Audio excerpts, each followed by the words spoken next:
오늘은 둘째 날. 오늘 말씀의 제목은 공간을 창조하신 하나님. 어제 말씀의 제목은 시간을 창조하신 하나님이었습니다. 오늘은 공간을 창조하신 하나님. 어제 오늘은 좀 연계성이 있는데요. 과학은 말하기를 이 우주의 시작은 약 138억 년 전에 시작되었다라고 합니다. 또한 우주 공간의 크기는 관측 가능한 가시 우주만 약 930억이라고 합니다. 930억 방면. 그만큼 넓다는 거죠. 볼 수 있는 관측 가능한 거리가 그렇다는 거고, 실제로는 거의 무한하다라고 합니다. 성경의 기록을 읽겠습니다. 하나님이 이르시되 물 가운데에 궁창이 있어 물과 물로 나뉘라 하시고, 하나님이 궁창을 만드사 궁창 아래의 물과 궁창 위의 물로 나뉘게 하시니 그대로 되니라.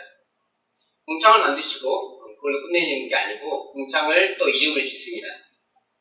하나님이 궁창을 하늘이라 부르시니라. 궁창만 만들어서는 창조의 완성이 아니고 그 만드신 궁창을 하늘이라고 부름으로써 둘째 날에 창조를 마치십니다. 궁창은 원래 물이 있었는데 물 가운데에 궁창이 있어서 물과 물로 나뉜 형상이죠.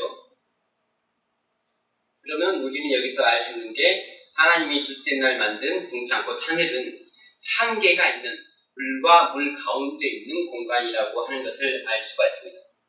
과학이 말하듯이 거의 한계가 없는, 거의 무한한 그런 크기가 아니라 물과 물 사이에 한정된 공간이라고 하나님께서는 말씀하십니다. 어제 말씀드렸듯이 시간도 원래부터 존재한 것이 아니고 하나님이 창조하셨고, 공간도 원래부터 존재한 것이 아닌 하나님이 창조하셨다고 하는데, 특히 이 공간은 한계가 있는 공간이다 라는 말입니다. 이 둘째 날 너무 간단하죠. 그런데 이제 문제가 생긴 것이 넷째 날이에요. 넷째 날 하나님께서 해와 달과 별들을 만드셨는데, 이 별들이 과연 둘째 날 만든 그 하늘에 있는가, 아니면 물과 물 사이에 궁창이 있는데 그 위에 있는 물 바깥에 해와 달과 별이 있는가? 대부분 성경 연구자들은 과학의 영향을 받아서 둘째 날 만든 그 하늘이 아닌 물 밖에 소위 말하는 우주가 존재한다고 생각합니다.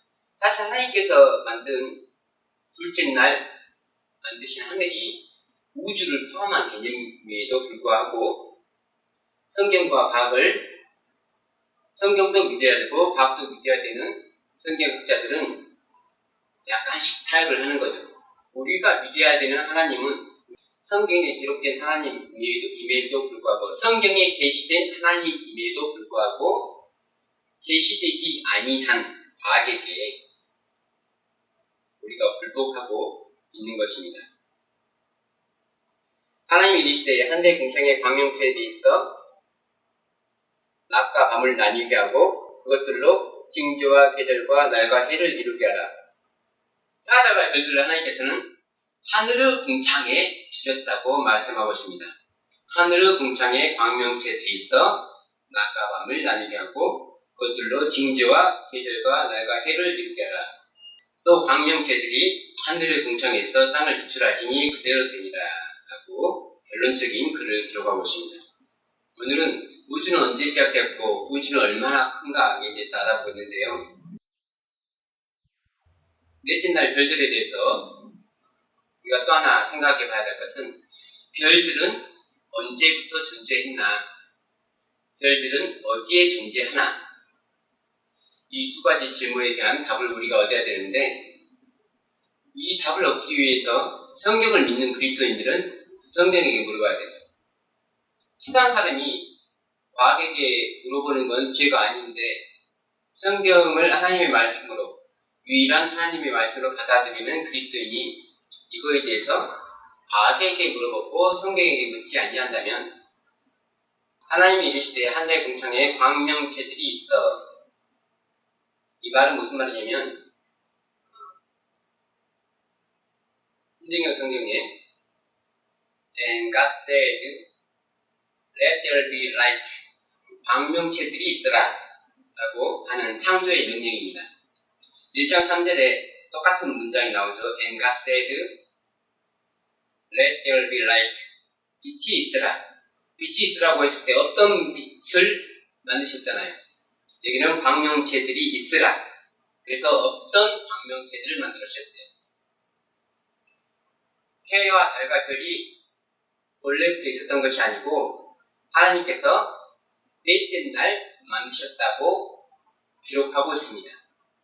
그런데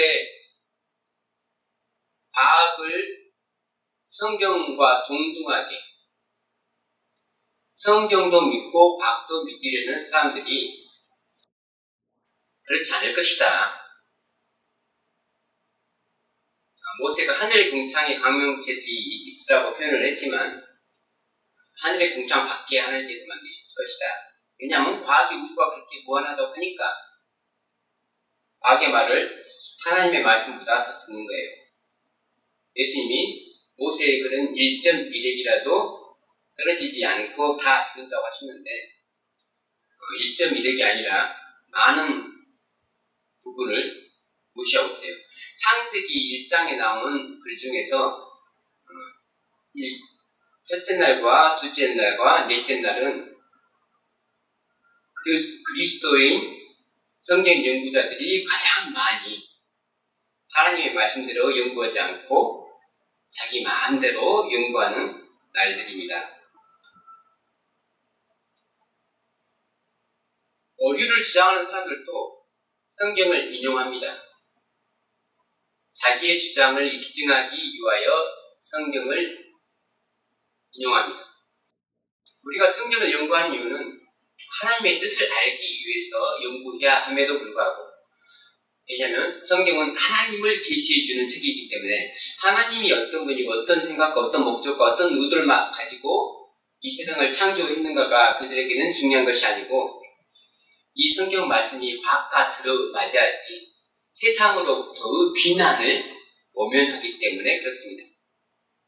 자기의 주장을 입증하기 위해서 성경책을 어떻게 인용하냐면 16절 하나님의 두 품 광명체를 만드사.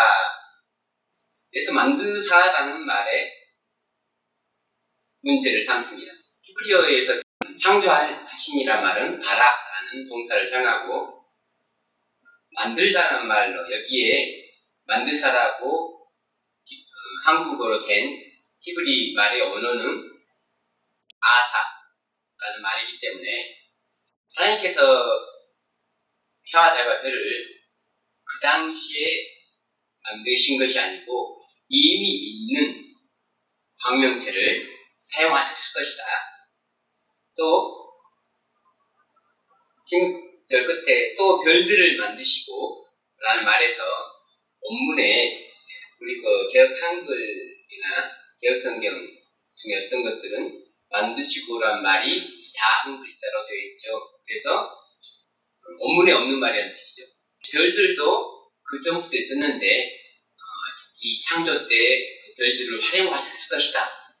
왜 그렇게 생각하냐면 성경이 그렇게 기록되어서 그렇게 생각하는 것이 아니고 과학이 그렇게 말하기 때문에 그렇습니다. 교회를 왜 다닐까요? 마태복음 10장 22절 또 너희가 내 이름으로 말미암아 모든 사람에게 미움을 받을 것이나 끝까지 견디는 자는 구원을 얻으리라. 우리는 예수 그리스도 때문에 모든 사람에게 미움을 받아야 되는 사람들인데 모든 사람에게 칭찬을 받기 위하여 성경을 연구하는 것입니다. 그러면 그분들이 이렇게 주장하니까 또 그 말이 그분들 생각대로 그런 의미가 아니라는 것을 증명을 해야죠. 그분들이 말하는 만드사, 아사라는 말은 그분들의 말이 맞습니다. 두 큰 광명체를 가지고 큰 광명체는 낮을 주관하게 하시고 작은 광명체는 밤을 주관하게 하셨다는 그 아사라는 뜻이 이미 만들어진 걸 가지고 그렇게 썼다는 의미가 있어요. 이미 언제 만드셨다는 이미 그러면 언제 만든 걸 가지고 그렇게 사용하시는가? 14절에 만들었잖아요. 하나님이 이르시되 하늘의 궁창에 광명체도 있으라 라고 14절에 만든 것을 16절에 그 만든 광명체에 대해서 어떻게 활용하시는가에 대해서 세부적으로 기록을 하고 있는 것이에요. 성경을 읽을 때 문맥을 파악하는 것이 정말 중요합니다. 여러 번 읽으면 그게 다 보이는데, 여러 번 읽으면서 내가 하나님 뜻을 알기 위해서 읽는 사람과 내가 내 주장을 입증하기 위해서 읽는 사람과의 차이가 여기서 나타나요. 또 별들을 만드시고와 왜 빠졌냐? 여러분 생각에 모세가 창세기를 기록하다 보니까 바빠서 별들을 다음에 만드시고를 빼먹었나? 히브리어는 우리나라 말과 좀 다르고 영어랑도 좀 달라요. 우리나라 말은 주어와 목적어, 동사로 오순이 되어 있고, 영어는 주어, 동사, 목적어로 되어 있는데, 히브리어는 제일 먼저 동사가 나옵니다. 창세기 1장 1절은 베레시트 마라 엘로힘 엣 하샤마인 엣 하아레츠라고 기록되었어요. 베레시트는 맨 처음에 부사구가 앞에 나와요. 그리고 부사구를 제외한 문장에서는 맨 처음에 동사가 나오죠. 마라, 창조하셨다. 엘로힘, 하나님이 엣 하샤마인, 그 하늘과 엣, 그리고 하아레츠, 그 땅을 라고 합니다. 그래서 1장 16절에도 만드셨다. 하나님이 그 큰 광명체와 별들을. 그래서 굳이 만드시고란 말을 다시 한번 반복할 필요가 없는 것이죠. 우리말로 번역하자면은 하나님이 낮을 주관하는 광명체와 밤을 주관하는 광명체인 두 큰 광명체와 별들을 만드셨다. 우리나라 말로도 이렇게 한 동사를 사용할 수가 있잖아요. 히브리어는 더욱이 그렇죠. 그러므로 성경 말씀을 가지고 자기의 주장을 입증하려고 할 때 그분들 말에 동의하는 사람들은 똑같은 목적으로 자기 입장을 주장하기 위해서 연구한 사람의 말을 잘 듣는 성도들이 되는 거죠. 우리 기독교회는 하나님의 말씀을 버렸습니다. 그래서 하나님도 기독교회를 버릴지 모르겠습니다. 그러나 진리의 성령이 오시면 그가 너희를 모든 진리 가운데로 인도하시리니 그가 스스로 말하지 않고 오직 들은 것을 말하며 장래일을 너희에게 알리시리라. 성령님께서는 우리를 모든 진리 가운데로 인도하십니다. 근데 그분은 스스로 말하지 않습니다. 자의로 말하지 않습니다. 우리는 왜 성경 연구할 때 성령님의 인도를 받지 않고 우리 마음대로 성경을 연구하려고 하는 것일까요? 창세기 1장 14절 하나님이 이르시되 한대 궁창에 광명체도 있어 낮과 밤을 나뉘게 하고 그것들로 징조와 계절과 날과 해를 이루게 하라. 우리가 빛과 광명체에 대해서 좀 생각을 해봐야겠습니다. 해가 있으니까 빛이 있고 달이 있으니까 빛이 있는 건데 왜 하나님께서는 첫째 날 빛을 만드셨지? 넷째 날 같이 만들면 되는데요. 그래서 첫째 날에 대한 연구를 안 하는 겁니다. 킹 제임스 성경이 언어를 의역하지 않고 거의 직역해서 정말 잘 번역을 하고 있는데 가끔 가다가 번역상 오류를 범하는 경우가 있어요. 어떤 분은 첫째 날의 빛과 넷째 날의 광명체가 어떻게 다른지 이해하기 힘들어 하십니다. 이 이해의 어려움은 첫째 날의 빛을 별로 필요로 하지 않게 되었습니다. 그분께는 넷째 날과 셋째 날은 중복인 것입니다. 광명체만 만들었으면 됐지 굳이 빛을 별도로 만들 필요가 있냐는 것입니다. 첫째 날 빛을 만드신 이유가 빛을 낮이라고 부르기 위해서인지를 깨닫지 못하기 때문입니다. 사실 그런 이유로 사람들은 첫째 날 달, 별을 만드시는 것이 더 효율적이지 않을까 첫째 날 빛을 만드시는 것보다 첫째 날 해와 달과 별을 만드는 게 훨씬 더 효율적이지 않나? 그런 생각을 우리가 할 수가 있죠.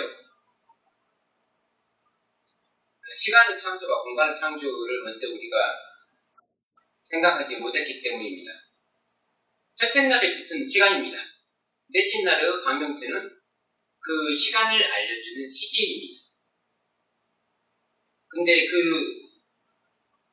그 사실을 우리가 깨닫기 힘들게 만들었던 구절이 창세기 2장 14절입니다. 하나님이 이르시되 하늘의 궁창에 광명체들이 있어 낮과 밤을 나뉘게 하고 그들로 징조와 계절과 달과 해를 이루게 하라. 그래서 징조라는 말 때문에 우리는 넷째 날 하나님께서 시계를 만드셨다는 생각을 못하는 거예요. 아마도 혼전역 번역자들이 이렇게 번역한 건 마태복음 24장 29절 그날 환란 후에 즉시 해가 어두워지며 달이 빛을 내지 않냐며 별들이 하늘에서 떨어지며 하늘의 권능들이 흔들리리라. 누가복음 21장 25절 1월 성신에는 징조가 있겠고 해와 달과 별들이 징조를 나타내는 건 사실입니다. 하지만 창세기 1장의 기록은 그런 무드로 기록되지 않았습니다. 최신 번역들을 좀 살펴볼게요. NLT Then God said Let lights appear in the sky to separate the day from the night. Let them be signs to mark the seasons, days, and years. 그들로 표가 되게 하자. 어떤 표냐면 to mark 하는 the seasons, 계절과 days, 날들과 and years, 해들을 표하는 마크하는 사인이 되게 하자라는 뜻이죠. CV에는 이렇게 되어 있습니다. God said, I command lights to appear in the sky and to separate day from night and to show the time for season, special days and years. 여기도 역시 to show, 보여주기 위해서 the time, 어떤 타임이냐면 seasons, special days and years. 그러죠? 현대의 성경 하나님이 하늘의 광채가 나타나 땅을 비추고 낮과 밤을 나누라. 그리고 날과 해와 계절을 구분하라 하시자 그대로 되었다. 공동번역 성경에는 하나님께서 하늘 창공에 빛나는 것들이 생겨 밤과 낮을 갈라놓고 절기와 나날과 해를 나타내는 표가 되어라. 이렇게 현대의 번역들은 아주 우리가 이해하기 쉽게 매끈하게 되어 있습니다. 넷째 날의 하늘과 다섯째 날의 하늘은 어떻게 다를까? 성경 연구자들이 둘째 날 만든 하늘은 대기권이고 넷째 날의 하늘은 우주이므로 하나님께서 창조하지 아니한 공간, 원래부터 있었던 공간이다 라고 생각합니다.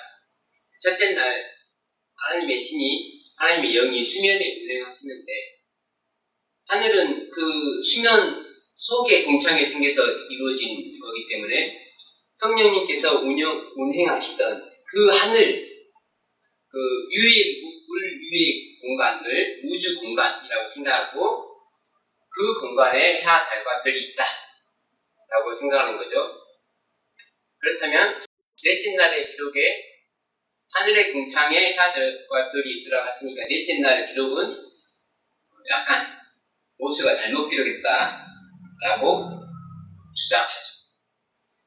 창세기 1장 20절 하나님이 이르시되 물들은 생물을 번성하게 하라. 땅 위 하늘의 궁창에는 새가 나르라 하시고 14절에 하나님이 이르시되 하늘의 궁창에 이라고 둘째 날 만드신 하늘임을 강조하고 있는데 이 다섯째 날에는 창세기 1장 20절에는 땅 위 하늘의 궁창이라는 표현을 쓰고 있어요.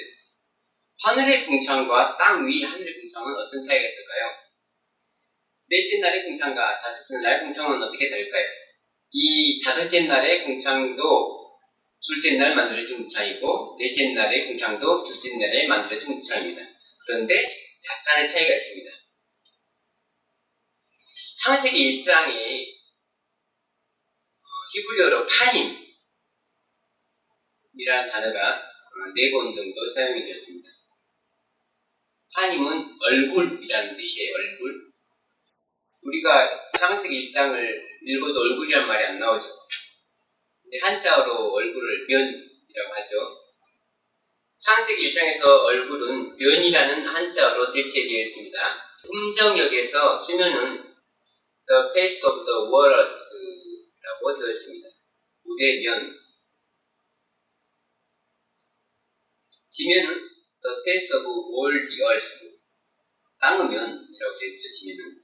그리고 우리 성경에는 번역되지 않은 두 얼굴 중 한 얼굴이 다행히도 킹제임스 성경에 The face of the deep, 기쁨으로 번역되어 있습니다. 그럼 마지막 하나의 파님이 남았죠. 이 하나의 파님은 1장 20절에 알하아레츠, 땅 위, 알페네이, 얼굴 위, 레키아 하샤마이. 하늘의 궁창의 얼굴에는 이란 뜻이에요. 하늘의 궁창이 아니라 하늘의 궁창의 얼굴에는, 면에는, 하늘의 궁창의 면에는 새들이 나르라. 넷째 날 별이 있는 것은 하늘의 궁창이고, 다섯째 날 새가 나는 것은 땅 위 하늘의 궁창, 땅 위 하늘의 궁창의 면입니다. 영어 성경에는 In the firmament of heaven, 이게 하늘의 궁창이고요. 그 다음에 20절은 Above the earth in the open firmament of heaven. open을 어떻게 번역해야 될지 모르겠네요. 땅 위, above the earth, 땅 위 in the open firmament of heaven. 하늘의 열린 궁창 안에. 음정역 번역자는 우리가 갈 수 있는 궁창과 갈 수 없는 또는 가기 어려운 궁창으로 나누어 생각한 것 같습니다.